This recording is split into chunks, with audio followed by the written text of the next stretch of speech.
Assalamu alaikum. Dear students, I am Sayyid Arslan Bukhari, your chemistry teacher. बच्चों आज हम एक नया टॉपिक शुरू करने जा रहे हैं and the topic is oxy acids of nitrogen. और उसके चूँकि दो ऑक्सी एसिड्स हैं तो उसमें से आज हम पहले वाला ऑक्सी एसिड डिस्कस करेंगे, that is nitrous acid. Students आज आपको एक नई चीज़ सीखने को मिलेगी कि ऑक्सी एसिड्स क्या होते हैं और साथ ही साथ हम नाइट्रोजन के पहले ऑक्सी एसिड नाइट्रस एसिड को बहुत डिटेल में डिस्कस करने जा रहे हैं और इसमें कुछ ऐसे बारीक पॉइंट्स भी डिस्कस होंगे जिन पे मैं चाहता हूं कि आप फोकस करें। तो चलें बोर्ड की तरफ चलते हैं और आपको लेके जाते हैं केमिस्ट्री की दुनिया में। Dear students, let's move on to today's topic and the topic is oxy acids of nitrogen. चूँकि ये चैप्टर हम नाइट्रोजन फैमिली का डिस्कस कर रहे हैं तो जिस टॉपिक को अब हम डिस्कस करेंगे that would be oxy acids of nitrogen. Students, oxy acids of nitrogen कितने होते हैं, कौन कौन से होते हैं, इनको हम बाद में डिस्कस करेंगे। सबसे पहले तो ये समझिए कि ऑक्सी एसिड्स होते क्या है। Students, oxy acids the acids which have oxygen in them or in it। Dear students, ये ऐसे एसिड्स को कहा जाता है जिनके अंदर ऑक्सीजन मौजूद होती है, इसीलिए लफ्ज दिया गया है ऑक्सी एसिड्स। लेकिन मैं इसकी एक प्रॉपर्टी आपको बताता हूँ, वो बड़ी अहम है, फिर हम एग्जाम्पल की तरफ आएंगे। पहले मैं आपको एक प्रॉपर्टी समझाता हूँ। एक्चुअली इसमें होता क्या है, इसकी जो प्रॉपर डेफिनेशन बनती है वो ये बनती है, द एसिड्स, पहली लाइन भी शामिल है, विच हैव ऑक्सीजन, और ये भी हम कह सकते हैं the acids in which oxygen atom is attached with at least one hydrogen atom। So students, इसमें क्या होता है, ऑक्सीजन का होना तो जरूरी है, साथ ही साथ दूसरी शर्त क्या है कि ऑक्सीजन का जो एटम है वो कम से कम एक हाइड्रोजन के साथ अटैच्ड हो। तो ऐसे एसिड्स को कहा जाता है ऑक्सी एसिड्स। डियर स्टूडेंट्स, इससे पहले आपने हाइड्रोक्लोरिक एसिड का फॉर्मूला तो सबने पढ़ा हुआ है, HCl। वो ऑक्सी एसिड नहीं है क्योंकि ना तो उसके अंदर ऑक्सीजन है और ना ही उसके अंदर, जाहिर है जो ऑक्सीजन नहीं है तो वो किसी हाइड्रोजन के साथ अटैच नहीं है। पर डियर स्टूडेंट्स, याद रखिएगा नाइट्रोजन के ऑक्सी एसिड्स एग्जिस्ट करते हैं और नाइट्रोजन के दो ऑक्सी एसिड्स हैं। एक का नाम है नाइट्रस एसिड और दूसरे का नाम है नाइट्रिक एसिड। चूंकि हमारा इस लेक्चर के अंदर टॉपिक नाइट्रस एसिड पर बेस करता है इसलिए हम इसकी स्टडी करेंगे। इसका फॉर्मूला है HNO2।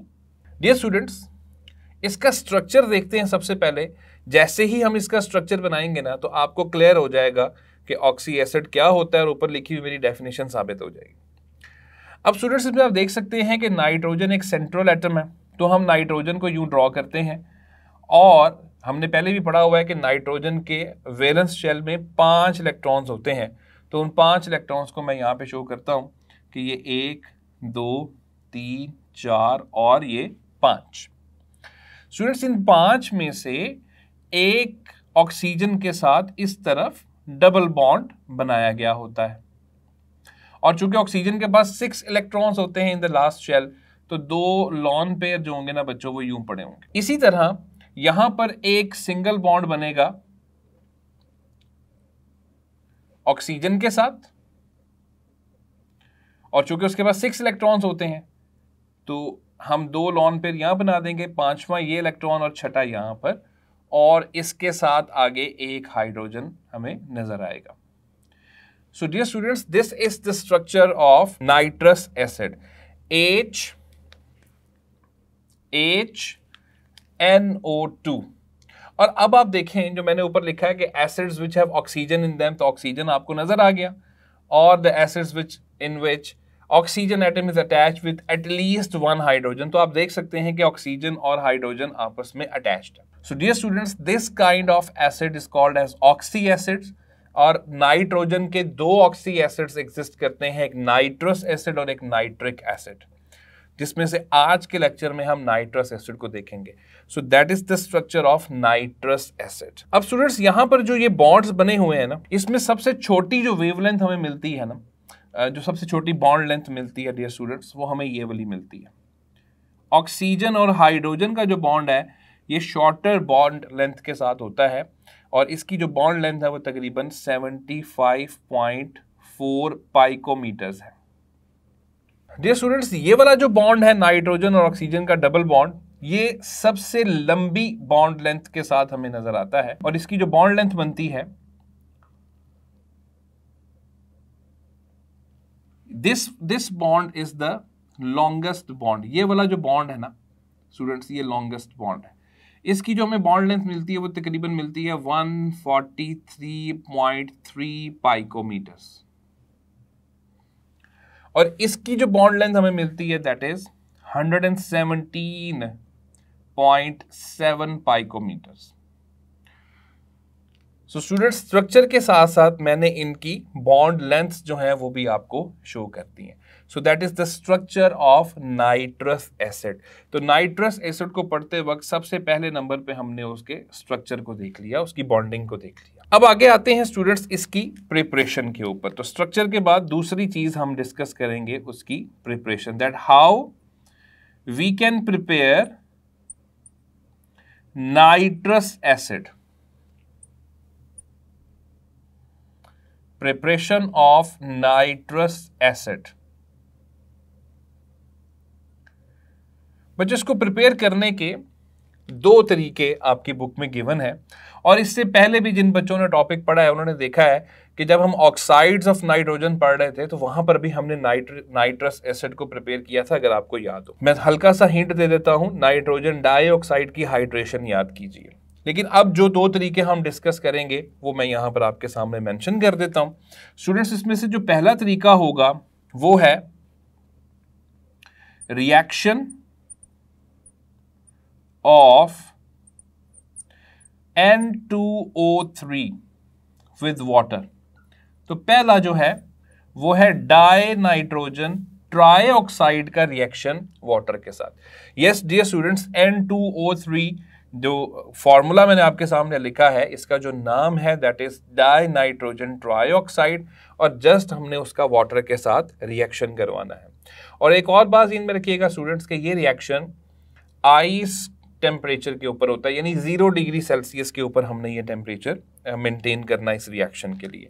Reaction is very simple, N2O3 that is die nitrogen trioxide और हमने जस्ट उसको वाटर में डिसॉल्व करना है एट आइस टेम्परेचर, यानी 0 डिग्री सेल्सियस के ऊपर हम इस रिएक्शन को करवाएंगे और जैसे ही डाई नाइट्रोजन ट्राइऑक्साइड वाटर के साथ रिएक्ट करता है it forms 2 units of nitrous acids. So students यहां से नाइट्रस एसिड के 2 यूनिट्स जो हैं वो प्रोड्यूस होते हुए में नजर आते हैं। आप देख सकते हो कि ये इक्वेशन जो है वो ऑलरेडी बैलेंस्ड है। So that is the first method to prepare nitrous acid in the laboratory as well as in the industries. Now dear students, the second method we are going to discuss is acidification of metal nitrites। Students हम क्या करेंगे, हम metal nitrides लेंगे और metal nitrides का reaction acids के साथ करवाएंगे। This is called as acidification.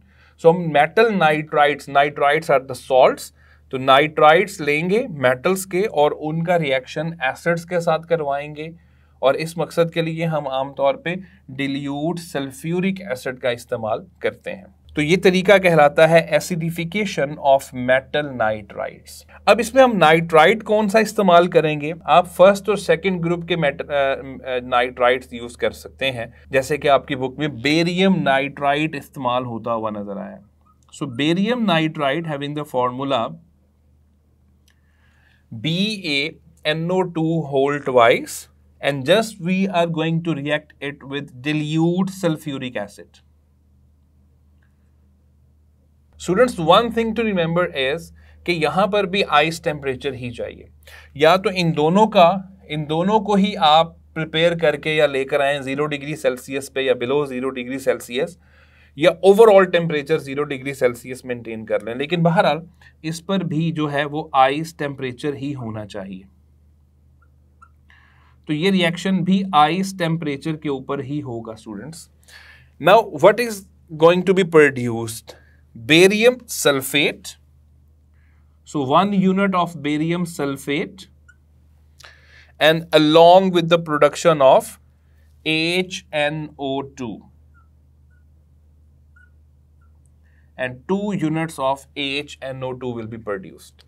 So students, ये देखिए, ये हमारा मेन प्रोडक्ट यहां पर HNO2 और ये हमारा यहां पर main product. So these are the two methods which are used to produce nitrous acid in the laboratories as well as in the industries. तो बच्चों, ये दो रिएक्शंस आपकी बुक में गिवन थे जो मैंने दोनों आपको एक्सप्लेन कर दिए.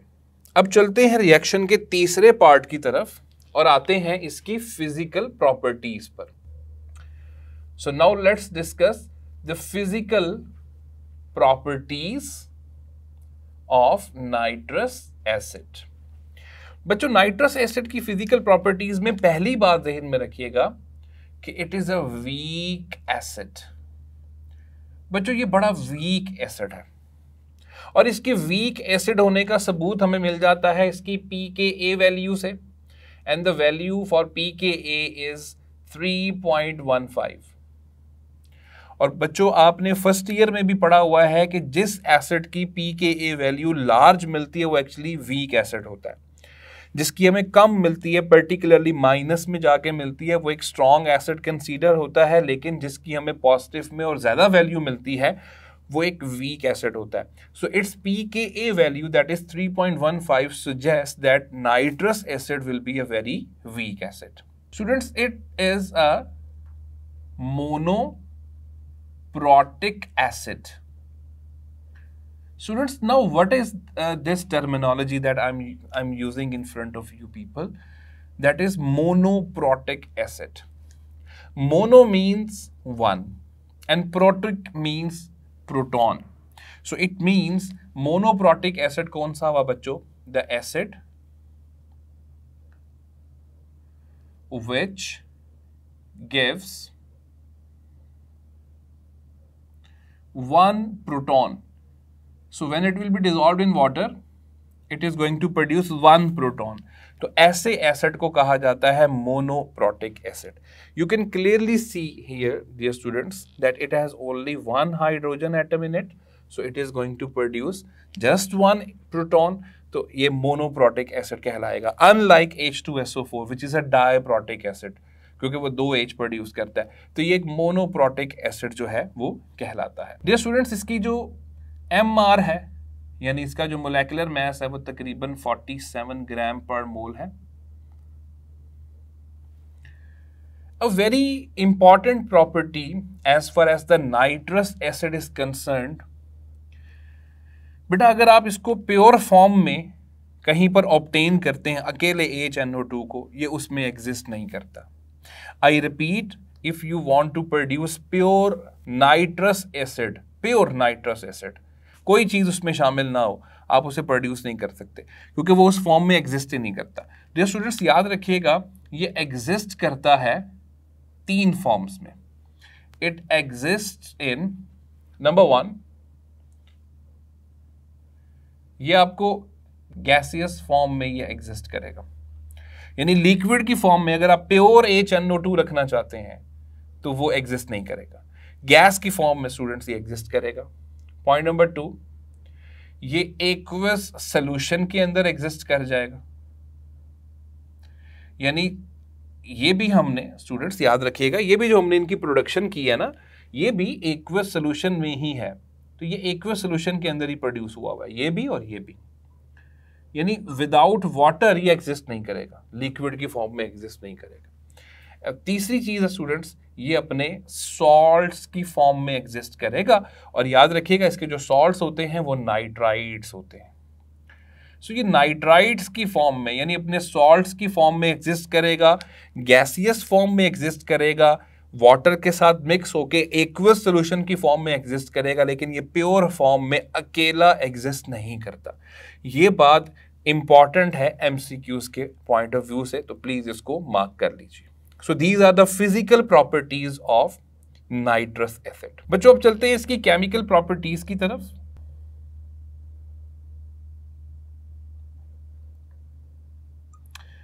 स्टूडेंट्स जो इसकी केमिकल प्रॉपर्टीज हैं उसमें जो पहले नंबर पे मैं डिस्कस करना चाहूंगा दैट इज इट्स डीकॉम्पोजिशन, कि क्या जब हम इसको तोड़ते हैं तो ये डीकम्पोज होता है या नहीं होता।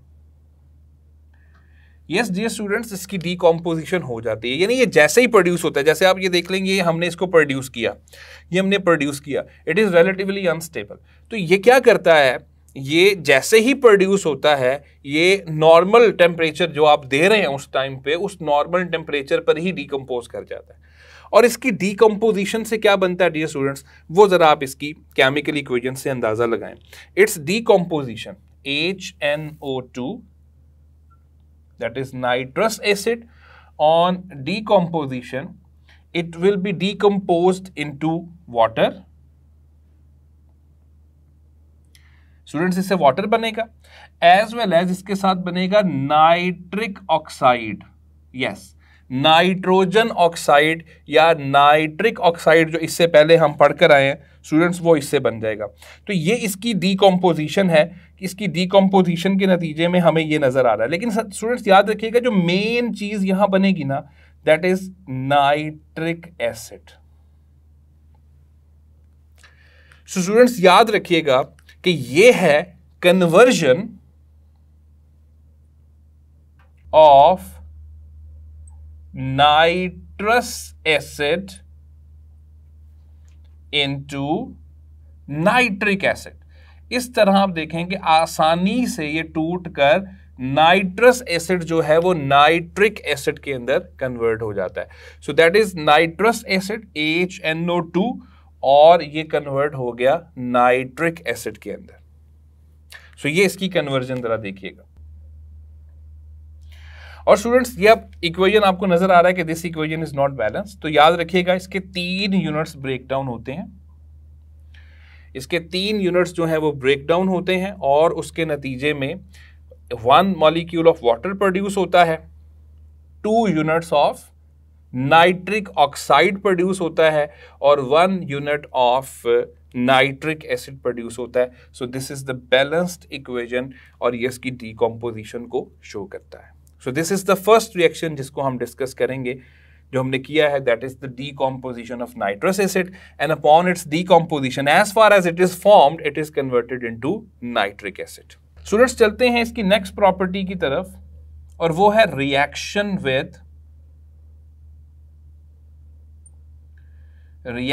विद बेसिस या एल्कलीज। सो हम क्या करेंगे, इसका रिएक्शन बेसिस या एल्कलीज के साथ करवाएंगे। स्टूडेंट्स हम यहाँ पे स्ट्रॉन्ग बेसिस या स्ट्रॉन्ग एल्कलीज का इस्तेमाल आमतौर पे करते हैं। रीज़न क्या है कि ये खुद एक वीक एसिड है, तो उसके साथ रिएक्शन करवाने के लिए हम स्ट्रॉन्ग बेसिस या स्ट्रॉन्ग एल्कलीज को इस्तेमाल करेंगे। और ये अपनी रिएक्शन स्टूडेंट्स आप छोटी क्लासेस से पढ़ते आ रहे हैं कि it will be a neutralisation reaction. It will be a neutralization reaction और इसमें एसिड और बेस का रिएक्शन होगा, एसिड अल्कली रिएक्शन होगा and it is going to produce salt and water. तो रिएक्शन देखते हैं, reaction is very simple, that is HNO2। Students HNO2 क्या है, नाइट्रस एसिड जिसको हम स्टडी कर रहे हैं। इसका रिएक्शन किसके साथ करवाएंगे, एक एल्कली के साथ which is sodium hydroxide. So sodium hydroxide के साथ इसका रिएक्शन होगा, रिएक्शन इज वेरी सिंपल और it is going to produce its salts. और ऊपर हम फिजिकल प्रॉपर्टीज में डिस्कस कर चुके हैं स्टूडेंट्स कि इसके सॉल्ट्स का नाम है नाइट्राइट्स।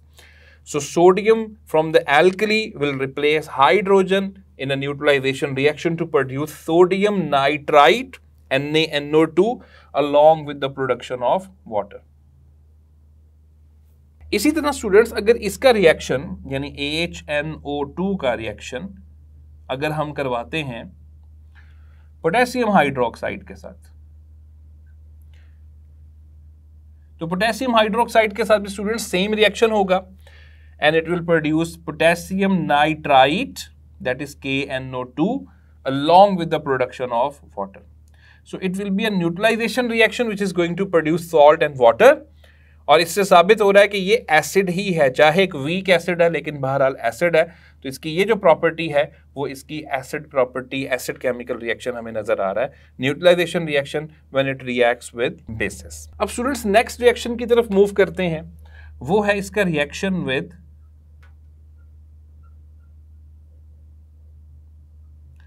Organic compounds.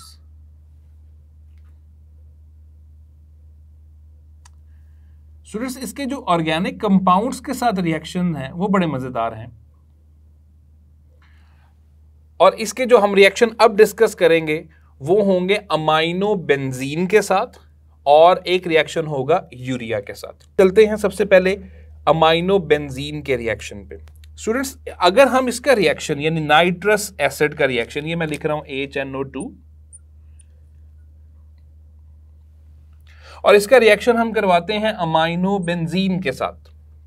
स्टूडेंट्स अब अमाइनो बेंजीन क्या चीज है उसके लिए मैं आपको पहले यहां पर थोड़ी सी चीज दिखाना चाहता हूं। स्टूडेंट्स आपको पता है और आगे जाके चैप्टर नंबर 9 के अंदर बहुत ज्यादा डिटेल आएगी कि ये होता है हमारे पास बेंजीन रिंग।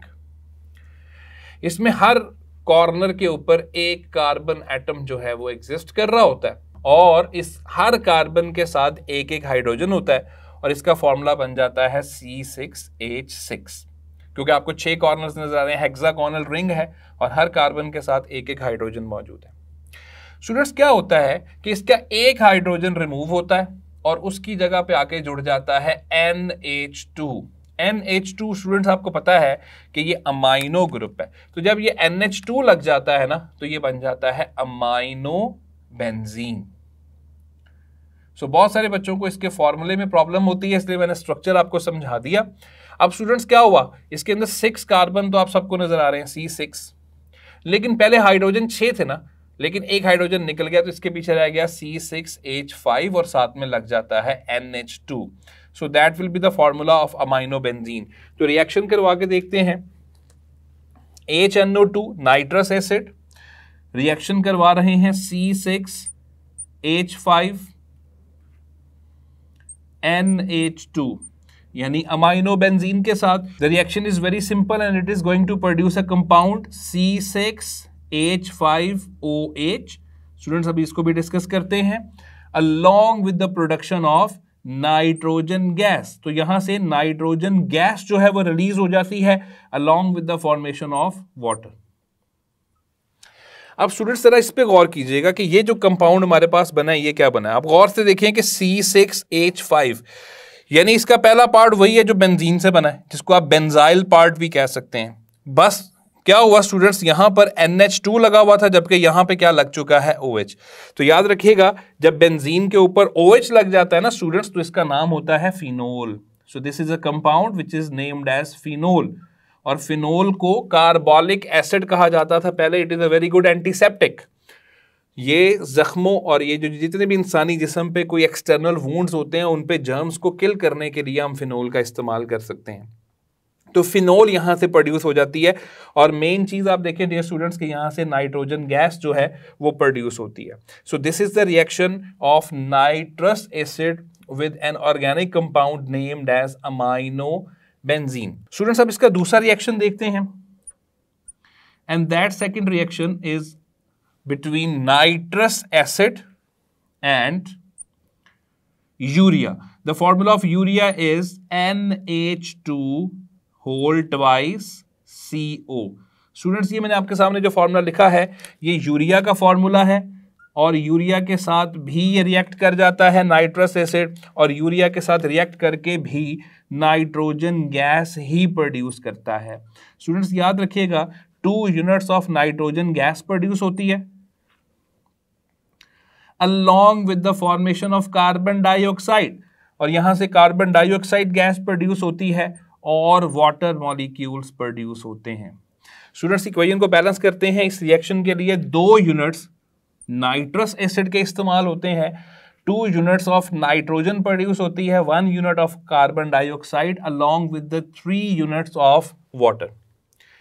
सो स्टूडेंट्स आप देख सकते हैं कि नाइट्रस एसिड ऑल्दो ये इतना ज़्यादा रिएक्टिव कंपाउंड तो नहीं है, लेकिन इसके बावजूद वो ऑर्गेनिक कंपाउंड्स जैसे कि अमाइनो बेंजीन और यूरिया के साथ रिएक्ट कर रहा है और उनको कन्वर्ट कर देता है नाइट्रोजन गैस में।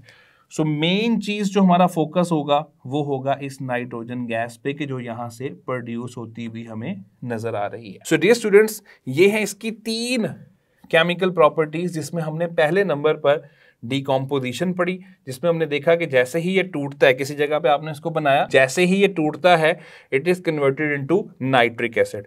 फिर हमने देखा कि एसिड के तौर पे ये बिहेव करता है एसिड के तौर पे, और एल्कलीज के साथ रिएक्शन करके न्यूट्रलाइजेशन रिएक्शन करके अपने अपने सॉल्ट्स बनाता है जो कि नाइट्राइट्स हैं। इसके अलावा ऑर्गेनिक कंपाउंड्स के साथ रिएक्शन करता है, ऑर्गेनिक कंपाउंड्स के साथ रिएक्शन करके उनको नाइट्रोजन में कन्वर्ट कर देता है, यानी नाइट्रोजन वहाँ से रिलीज हो जाती है। सो ये 3 केमिकल रिएक्शंस हैं। और अब इसके बाद हम इसके 2 केमिकल रिएक्शंस ऐसे पढ़ेंगे जिसमें हम इनकी डुअल नेचर पढ़ेंगे। यानी डुअल नेचर से क्या मुराद है, जहां पर ये ऑक्सीडाइजिंग एजेंट के तौर पे भी काम कर रहा है और रिड्यूसिंग एजेंट के तौर पे भी काम कर रहा है। तो चलें अब उन रिएक्शंस की तरफ चलते हैं। We are going to discuss the dual nature of nitrous acid. We will try to understand कि ये किस तरीके से ऑक्सीडाइजिंग एजेंट के तौर पर भी काम करता है और ये किस तरह से रिड्यूसिंग एजेंट के तौर पर भी काम करता है।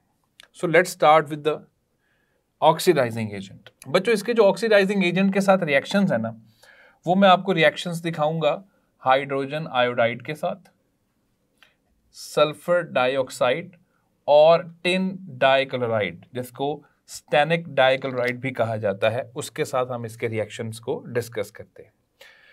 स्टूडेंट्स, आप सोचेंगे कि ये रिएक्शंस पहले ही मैंने लिख दी हैं। एक्चुअली हमारा पॉइंट ऑफ फोकस जो अंडरस्टैंडिंग का होना चाहिए वो क्या होना चाहिए कि किसकी ऑक्सीडेशन हो रही है, किसकी रिडक्शन हो रही है। इसलिए मैंने रिएक्शंस को आपके सामने ऑलरेडी लिख दिया है। हम एक एक करके इन रिएक्शंस को डिस्कस करते हैं। So students, talking about the first reaction is about the reaction between nitrous acid and hydrogen iodide. 2 units of nitrous acid reacts with 2 units of hydrogen iodide to produce 2 units of water, 2 units of nitrogen oxide or nitric oxide along with the production of iodine molecule. बच्चों जरा गौर करें। सबसे पहले आप ये समझिए कि ये ऑक्सीडाइजिंग एजेंट क्या होता है। हम बड़ी दफा इसको पहले डिस्कस कर चुके हैं कि oxidising agent is a substance that oxidises other. तो मैं आपको, चूंकि हमने आगे इसी पॉइंट को डिस्कस करना है, तो मैं इसको यहां पे हाईलाइट कर देता हूं कि it is a substance that oxidises others, पहली बात, और रिड्यूस्ड या रिड्यूस इटसेल्फ, दूसरों को तो ऑक्सीडाइज कर देता है, अपनी रिडक्शन हो जाती है। तो देखते हैं कि एक्चुअली यहां पर हो क्या रहा है। तो जरा फोकस कीजिए। सबसे पहले डियर स्टूडेंट्स, मैं आपको ये यहाँ पे पॉइंट आउट करना चाहूँगा कि HNO2 में आप सबसे पहले ये देख लें कि नाइट्रोजन की ऑक्सीडेशन स्टेट क्या है, फिर हम इन रिएक्शंस के ऊपर आते हैं। स्टूडेंट्स, ऑक्सीजन के ऊपर -2 आता है, तो 2 एटम्स हैं, तो 2 इंटू -2 जो होगा वो 4 हो जाएगा, -4 और उसमें से +1 जाएगा, तो बाकी बच जाएगा -3। इसका मतलब है नाइट्रोजन के ऊपर 4 जाएगा +3, तो +3 के हिसाब से हम आगे मूव करेंगे। डियर स्टूडेंट्स, अब जरा फोकस कीजिए यहां पर। In hydrogen iodide the oxidation number और the oxidation state of iodine is -1, जबकि यहां पर आप देखें तो आयोडीन जो है वो एक फ्री मॉलिक्यूल की सूरत में पड़ा हुआ है, तो उसकी ऑक्सीडेशन स्टेट क्या होती है, 0। आप देखें iodine has been changed from -1 to 0, तो -1 से 0 में आने का क्या मतलब हुआ स्टूडेंट्स, -1 कम नंबर हुआ, 0 उससे ज्यादा हुआ, इसका मतलब है इंक्रीज इन ऑक्सीडेशन स्टेट और जब इंक्रीज इन ऑक्सीडेशन स्टेट होता है, मैं यहां पे मेंशन कर देता हूं, इंक्रीज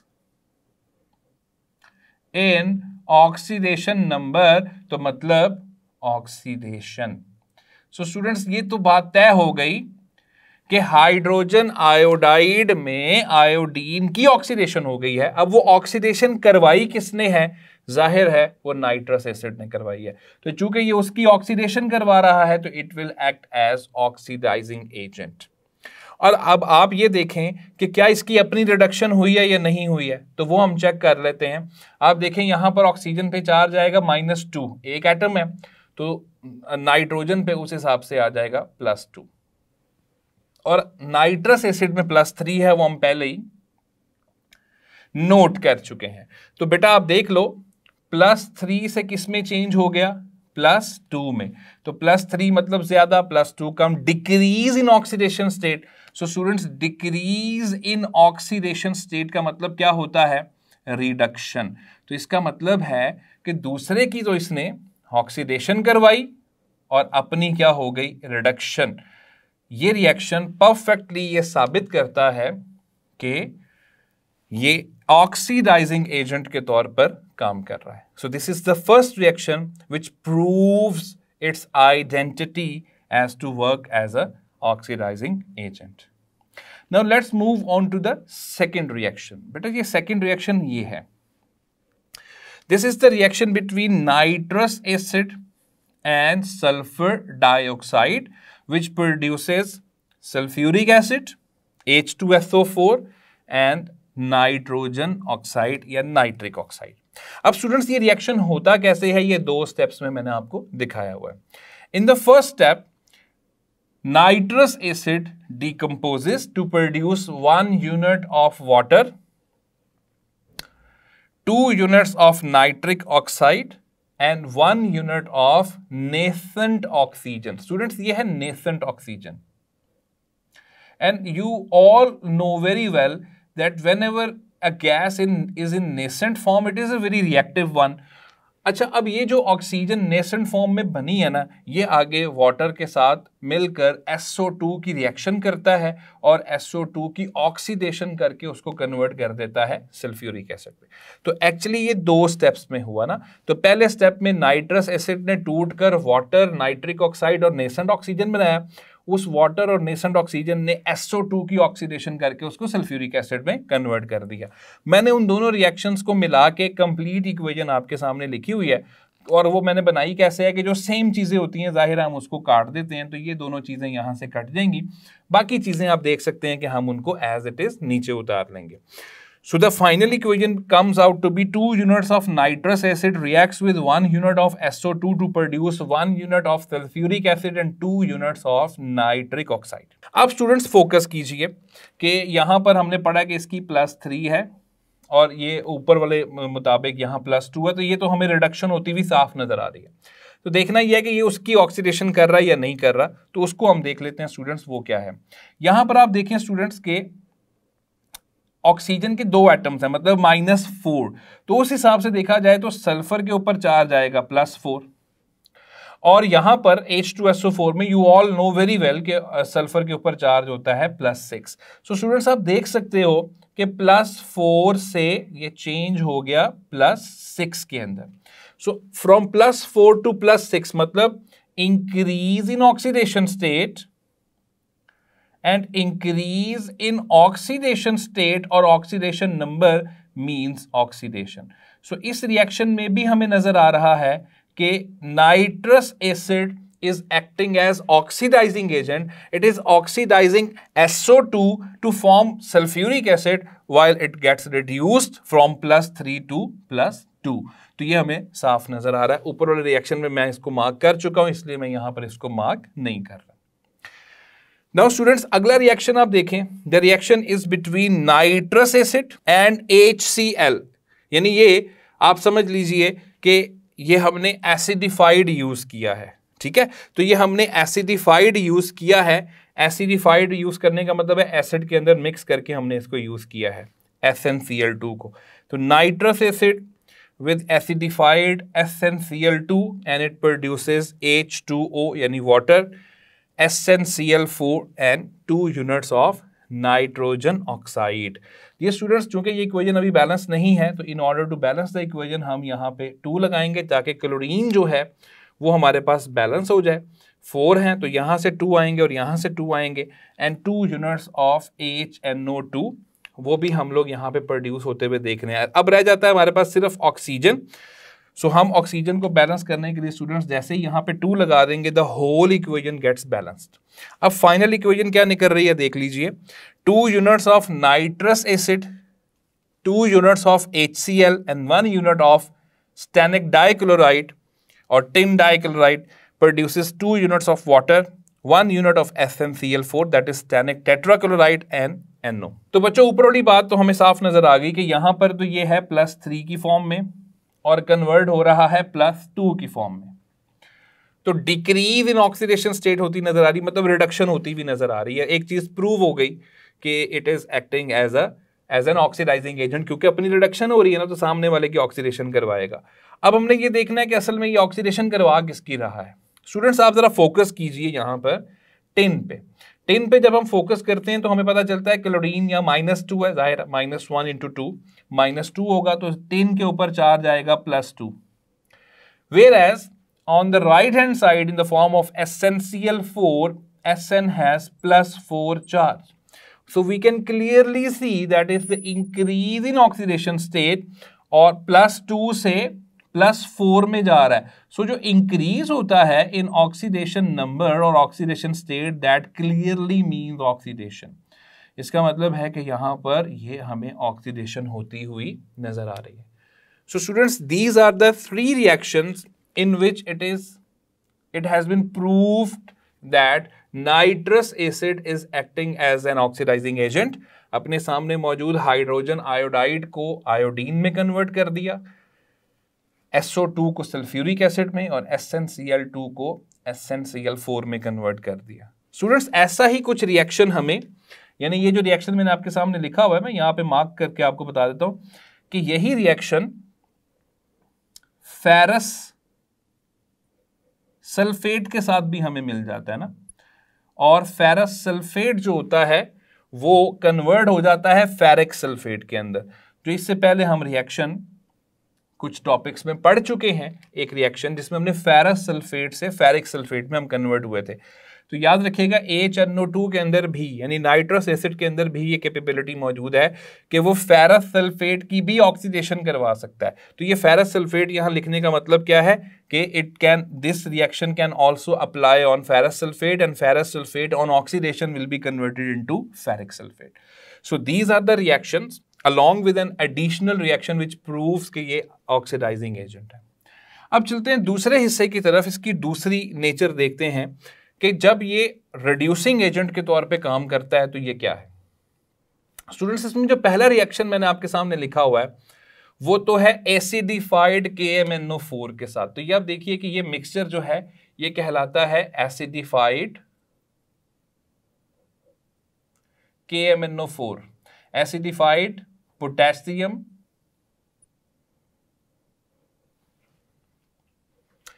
परमैंगनेट। स्टूडेंट्स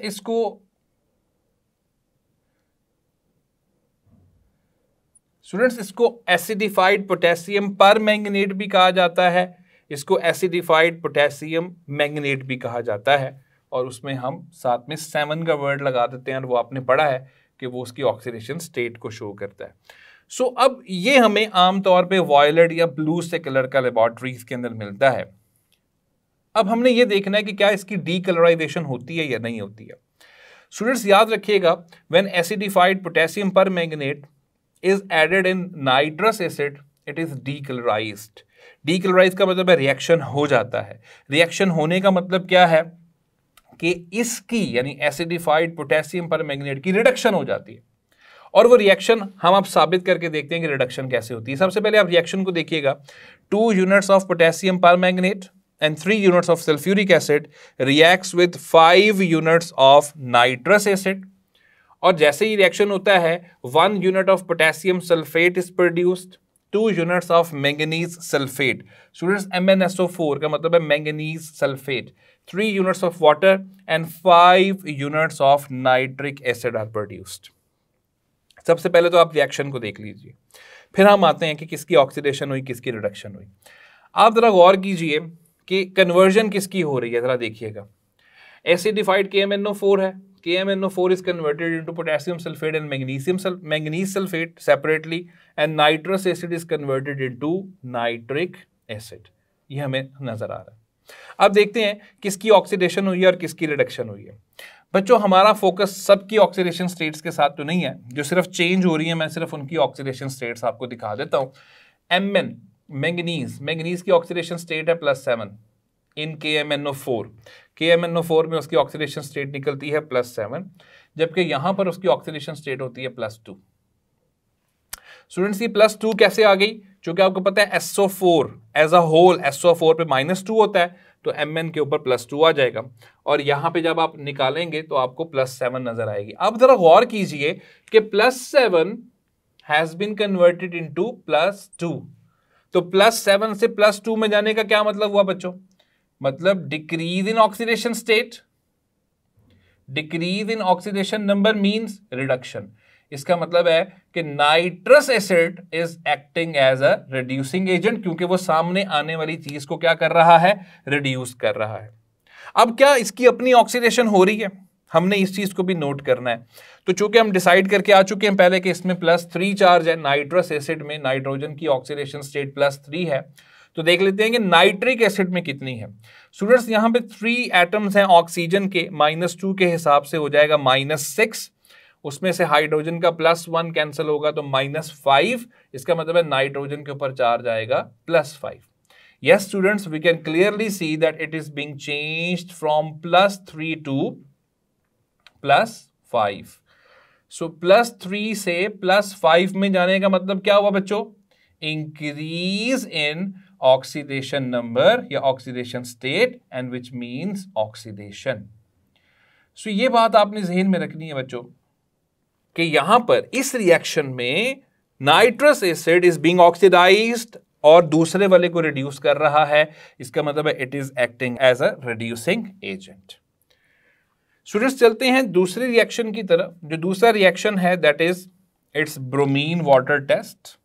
तो ये आपको नजर आ रहा है कि ये ब्रोमीन वाटर है। सो आप देख सकते हो कि जब इसका रिएक्शन ब्रोमीन वाटर के साथ हम कर रहे हैं नाइट्रस एसिड का, तो it is going to be converted into nitric acid along with the production of hydrogen bromide. सबसे पहले रिएक्शन को देखते हैं। 1 unit of nitrous acid reacts with 1 unit of bromine and 1 unit of water to produce 1 unit of nitric acid and 2 units of HBr। तो बच्चों सबसे पहले देखते हैं कि क्या इसने ब्रोमीन की रिडक्शन की है या नहीं की है। On the left side of the reaction, we can clearly see that bromine is in free form, that is its oxidation state would be 0, जबकि यहां पर इसकी ऑक्सीडेशन स्टेट है -1 क्योंकि हाइड्रोजन पे +1 है। सो आप देख सकते हैं कि ब्रोमीन 0 से किस में चेंज हुआ बच्चों? -1 में। तो 0 से नेगेटिव में जाने का मतलब क्या हुआ? डिक्रीज इन ऑक्सीडेशन स्टेट, और डिक्रीज इन ऑक्सीडेशन स्टेट का मतलब क्या होता है? रिडक्शन। सो स्टूडेंट्स आपको नजर आ रहा है कि bromine has been reduced to bromide ion, यानी ब्रोमाइड में कन्वर्ट हो गया, जबकि इसकी ऑक्सीडेशन हो रही है। यानी यहां पे आप देख लें कि ये +3 है और कन्वर्ट किस में हो गया है? +5 में। So that is the increase in oxidation state, and increase in oxidation state means oxidation. So students इस रिएक्शन के अंदर हमें नजर आ रहा है कि ये रिड्यूसिंग एजेंट के तौर पे काम कर रहा है, सामने आने वाली चीज को रिड्यूस कर रहा है, और जो सामने आने वाली चीज को रिड्यूस करता है ना, उसकी अपनी क्या हो जाती है? ऑक्सीडेशन हो जाती है। So dear students, these are the reactions which prove the dual nature of nitrous acid. These are the 3 reactions which prove that it will act as an oxidizing agent, and these are the reactions which prove that it will act as a reducing agent. तो ये बात आपने ज़हन में रखनी है students के इसके अंदर डुअल नेचर जो है वो पाई जाती है। These are the chemical reactions of nitrous acid, चूँकि हम लेक्चर के शुरू में पढ़ चुके हैं कि बिल्कुल प्योर फॉर्म में ये एग्जिस्ट नहीं करता, दैट इज़ वाई इसके यूजेस जो हैं वो बहुत कम निकलते हैं, इसलिए हम इसके यूजेस को सेपरेटली स्टडी नहीं करेंगे। अलबत्ता याद रखिएगा इसके एक्वस सॉल्यूशंस वगैरह को हम एचिंग प्रोसेस और मिरर वगैरह की एचिंग के लिए इस्तेमाल करते हैं, ग्लास एचिंग जिसको कहा जाता है, उसमें इसके यूजेस निकलते हैं। कोई बहुत ज़्यादा यूजेस डियर स्टूडेंट्स इसके नहीं है। So that is the topic of nitrous acid. मैं उम्मीद करता हूँ कि आपको अच्छी तरीके से समझ लग चुकी होगी। इसको आपने शॉर्ट क्वेश्चंस के लिहाज से लास्ट मंथ प्रिपेयर करना है। Dear students, this was the topic of nitrous acid. मैं उम्मीद करता हूँ कि तमाम स्टूडेंट्स को ये टॉपिक अच्छे तरीके से समझ आ चुका होगा और इसमें हमने मज़ेदार बात ये देखी है कि nitrous acid is acting as an oxidising agent as well as a reducing agent with a dual nature. So students, इस टॉपिक को अच्छे तरीके से प्रिपेयर कीजिएगा। इंशाल्लाह अगले ही टॉपिक में नाइट्रिक एसिड की इंफॉर्मेशन के साथ आपसे मुलाकात होती है। अल्लाह हाफिज़।